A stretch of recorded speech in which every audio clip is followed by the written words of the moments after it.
Hey guys, what's going on? I got another really awesome interview for you guys today. We got Jacob here. Jacob runs an e-commerce CRO agency called Shivook. He's helped clients increase their revenue by over 7 figures with e-commerce CRO. We've worked with a couple of clients together, and he's helped them significantly increase their CRO results and basically increase their store-wide conversion rates, which obviously is great because if you're sending traffic to a website, being able to convert them better allows you to get more profits and more results. So yeah, welcome, man.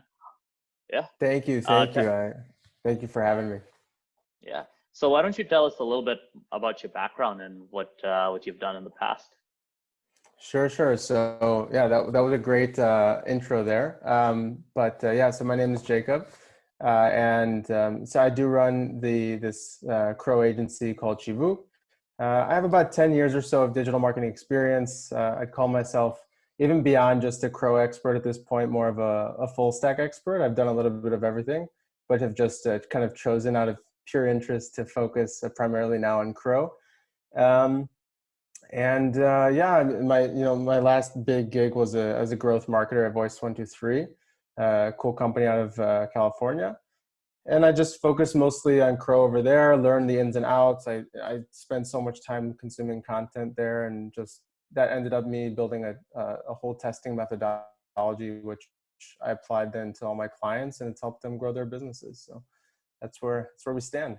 Awesome, man. So I like how you say CRO by the way, guys, so CRO, it's conversion rate optimization, right?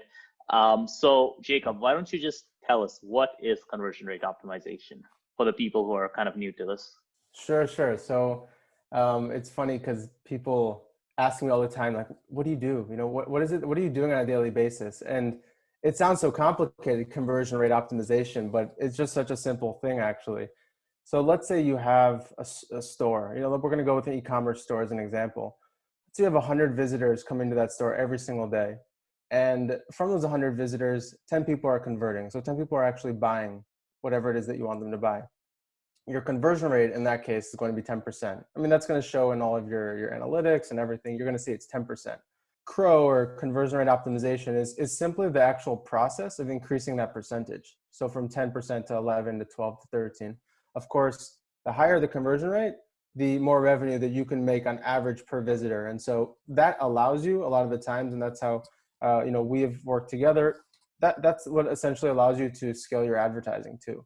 Yeah. So yeah, guys, like CRO is super important because, if you're spending a certain amount to get 100 clicks to your website, if you can increase that conversion rate, even by 20%, right? That's 20% more revenue you're making for the same click. And the crazy part is, because of your cost per goods sold, because of your hard cost, usually the percentage of profit is actually a lot higher, right? Because especially in tight margin markets, a CRO efforts can actually have an exponential effect. So you may increase your conversion rates only by 20%, but because of the way your business works, your profit margin might increase by 40, 50%. So that's why CRO is so important. It can massively improve your profit margins, and it can really get you ahead of the competition. So Jacob, do you have an example of like a case study or like a client where CRO was able to really help them scale up? Yeah, absolutely. So there was a client that came to me. They're very, very small startup based out of California, and they basically were selling what we call hosting boxes. So let's say you wanted to have a friend over to your house and you wanted to host them, but you didn't want to make the food and prepare everything. You just order this hosting box from them.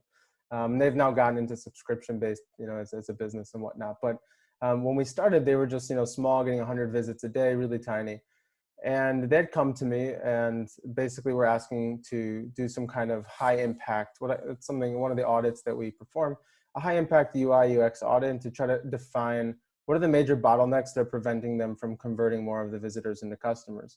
So we performed that audit. We then went forward and helped them to actually implement the things that were obvious issues. And then what happened as a next step, which is kind of I'll get into this a little bit later, is like the meat of conversion rate optimization, is we ran some user research surveys to help understand what the major pain points were of the customers. Those were on the product page and on the thank you page. And basically what we found out is that the pricing that they were using on their product page was just very, very confusing. So naturally, we came up with a few solutions. I'm not going to go into it because it's a little bit complex. We ran a 3-variation test, and just that one test alone had generated a 50% increase in conversion rate from what was 0.66% to 1%. And what was so amazing about it is not just that we solved that major pain point, but the fact that we were able to take that objection of product pricing as an issue and apply that to their advertising as well, which is something that I wasn't even personally involved with at that time. So it just, it's like you had said, it's exponential. Yeah, exactly. Because you get that increase, 50% increase in conversion rate. Now the cost per acquisition that you can pay is significantly higher. So you can outbid your competitors and you can potentially increase spend 2 to 3x, right? So that's one of those things where with CRO, you can have some very big results without massive effort, right? Sometimes, and that's one of those things where if you look at the world's best companies, if you look at Amazon.com, all they do is CRO day in and day out. They run tests day in and day out to try and increase the conversion rates by 0.1%.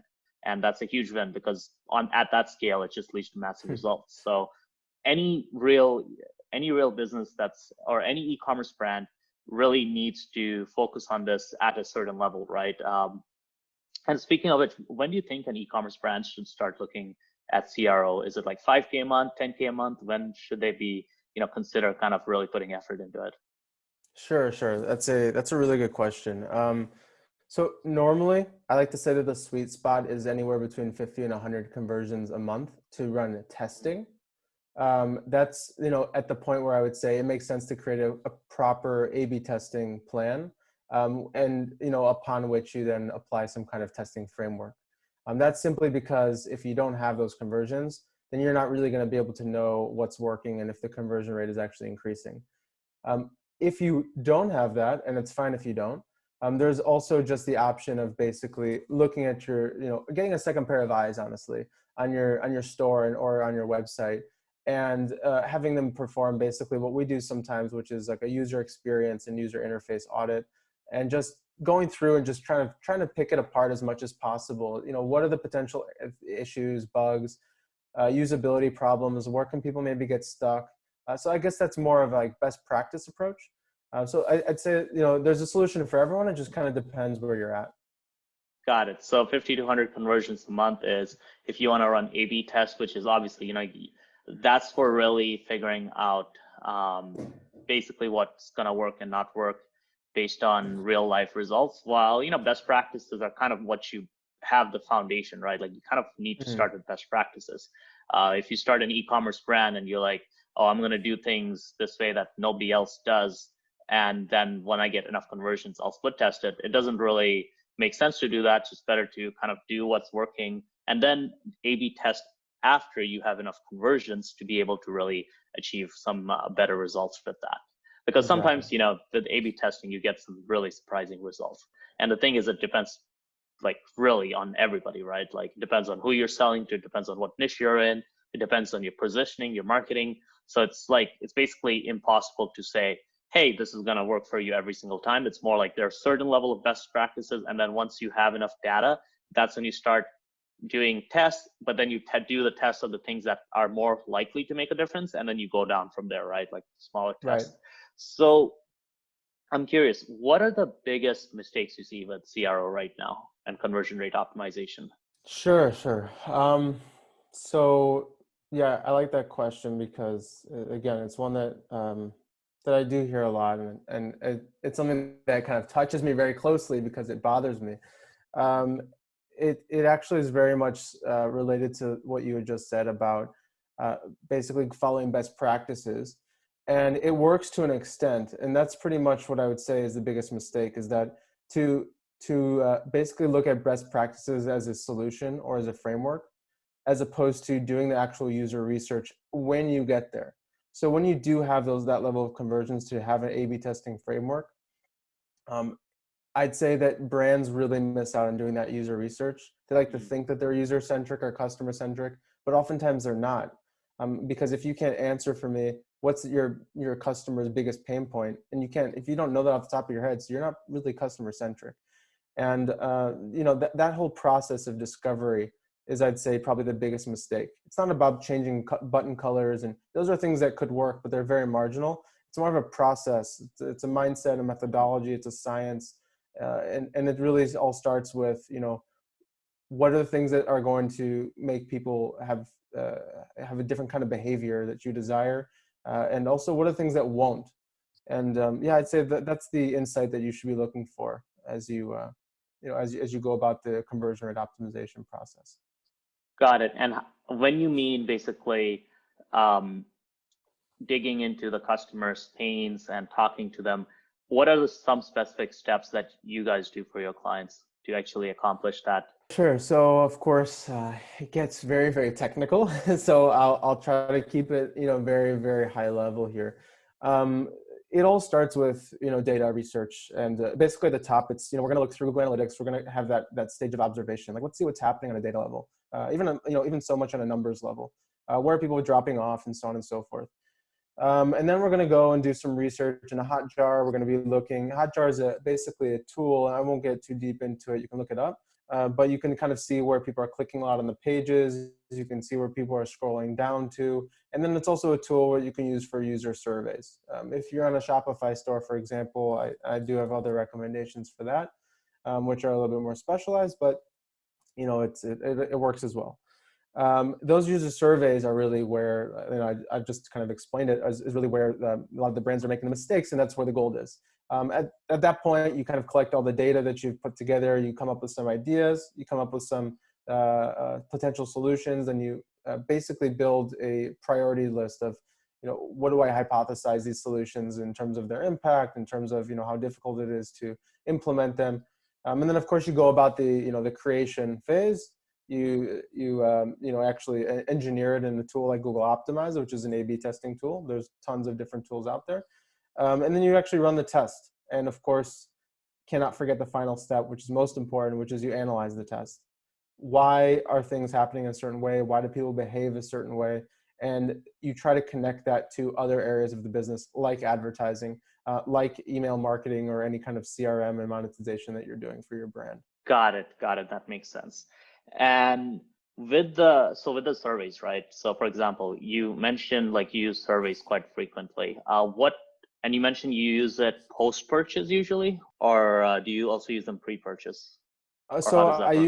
My kind of bread and butter, and it is something that I do like to customize, but my bread and butter is one pre-purchase, one post-purchase.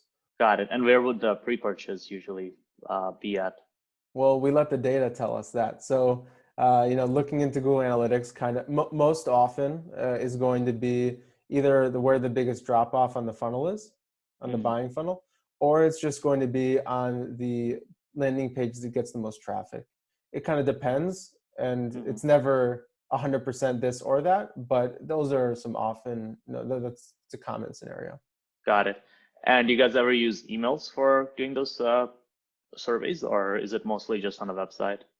Yeah, that's a good question. As on a business level, I really do like the ability to leverage emails for surveying.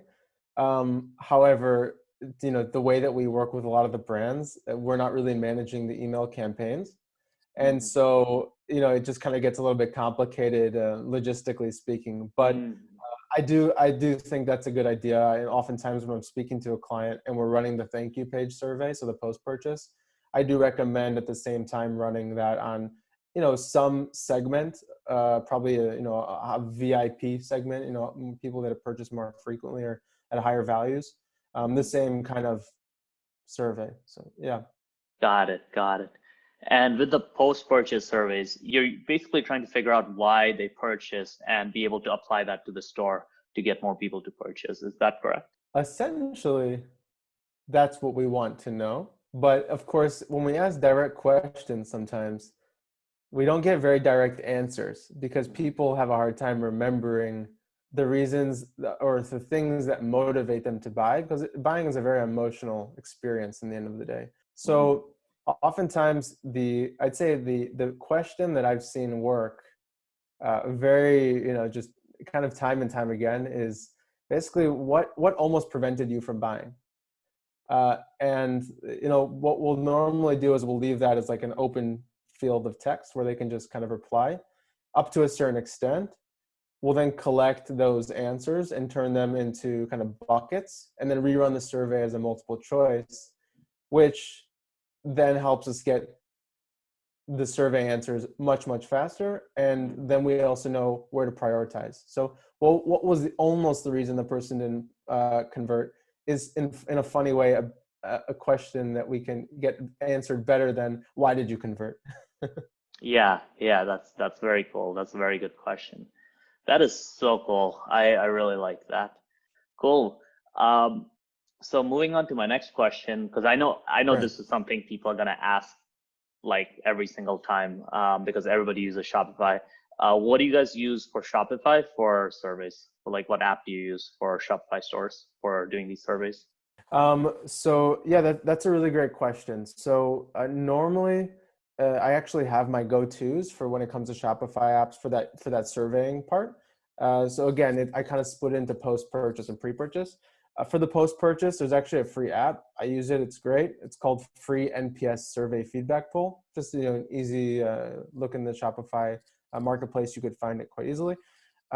When it comes to the pre-purchase, it gets a little complicated because it kind of depends on what volume you need when it comes to survey responses.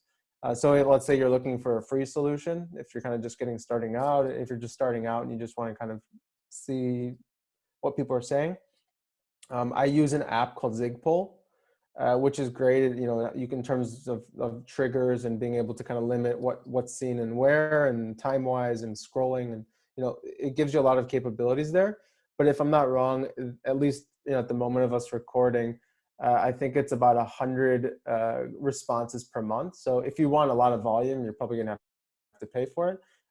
But to be honest, and in most cases, just to kind of gather those buckets and organize priorities, I haven't really needed more than 100. Cool. That's very cool to know.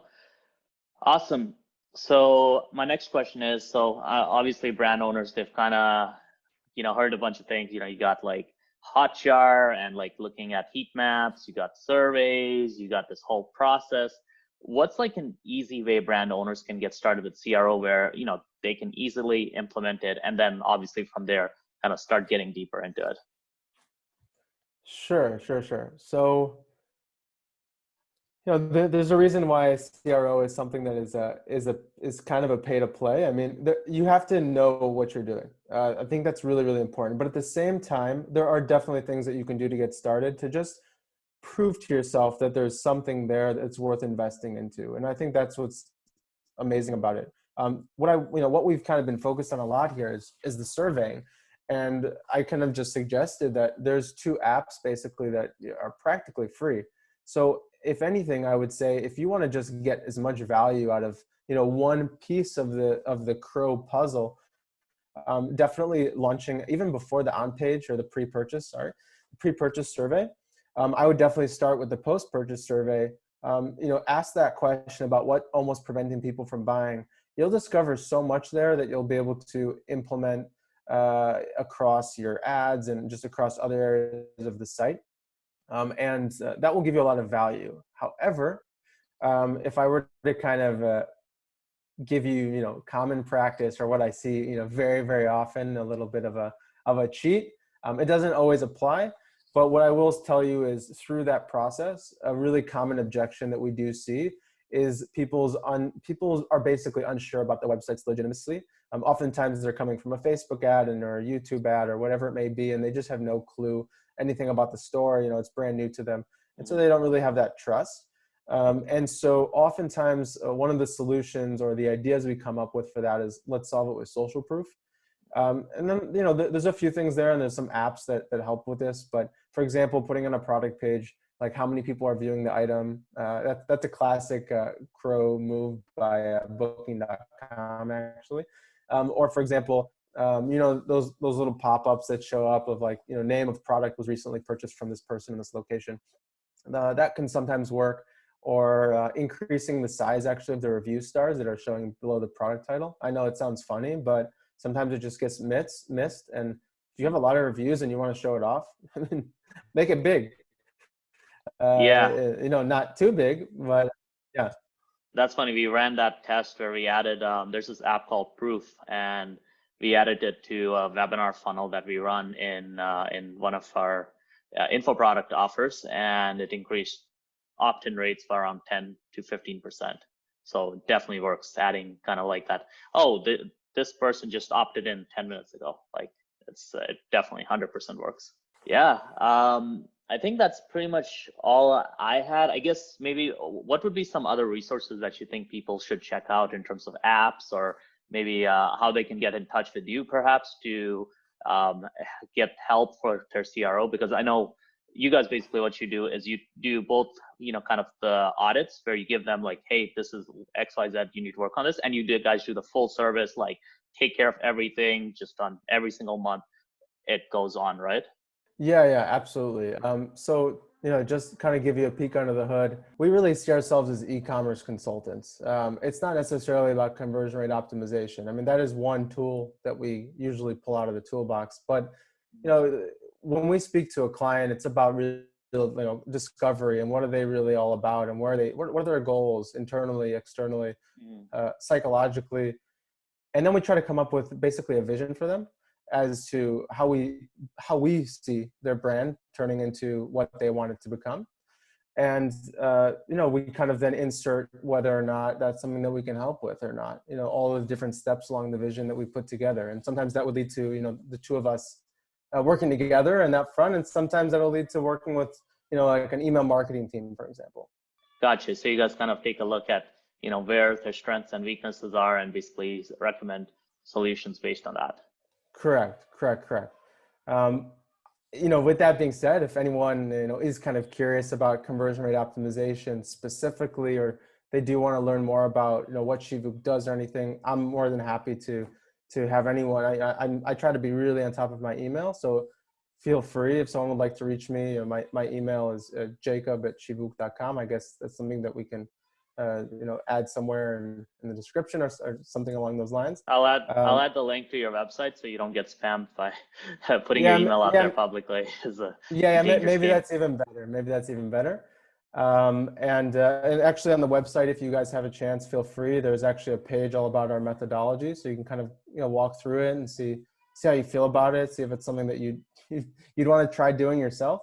And yeah, other than that, I'm not too active on social media, but LinkedIn is, I kind of, on a professional level, I do check it out. So yeah.